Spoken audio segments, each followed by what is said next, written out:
Again. One more thing I want to say to you from this prophecy of Agabus, Acts 11:28. It's very important to know that in the Old Testament, people went to the prophets and said, "What shall I do?" And the prophets said, "Do this, go here, go there." Why did the prophets have to say that in the Old Testament? Because none of these other people had the Holy Spirit. Only the prophet had the Holy Spirit. But in the New Covenant, the Lord said, "They shall not teach every man his neighbor, saying, know the Lord." In the New Covenant, Hebrews chapter 8. "But all shall know me." So there's no need for the prophet to tell that person, "Now, you can go here or you shouldn't go there." No. Then the prophet is taking the place of the Holy Spirit. In my lifetime, many people in many places have come to me to find the will of God for their lives. And I have never tried to do it. I said, I will not find the will of God for your life, because that will be taking the place of the Holy Spirit in your life. And I dare not take the place of the Holy Spirit in your life, because I am a man who fears God. Some other fellow who doesn't fear God may take the place of the Holy Spirit in your life, but I will not do it. I want the Holy Spirit to have the rightful place in your life, so I will not find God's will for you. I can give you advice.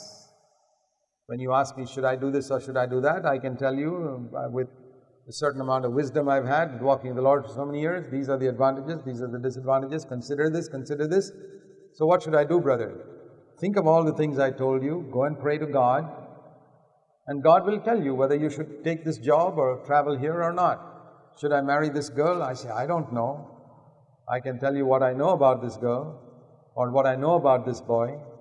I can give you, but you got to find God's will yourself. Don't ever try to find God's will for somebody else. Don't ever try to take the place of God in somebody else's life. Oh, there are multitudes of people who call themselves prophets today who are taking the place of God. Like it says in 2 Thessalonians 2, the Antichrist sits in the temple, takes the place of God. There are these prophets today who are sitting in the church, taking the place of God, telling people what to do. Taking the place of the Holy Spirit. The Holy Spirit will guide you. He's a jealous spirit. He does not want to give his place in your life to some wretched prophet, false prophet. No, he wants to tell you himself. So what should a true man of God do?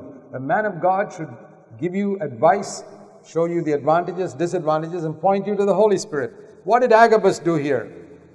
Read carefully. Did Agabus say, there's going to be a famine, so take a collection? No. He knew where to stop. Today's prophets don't know where to stop.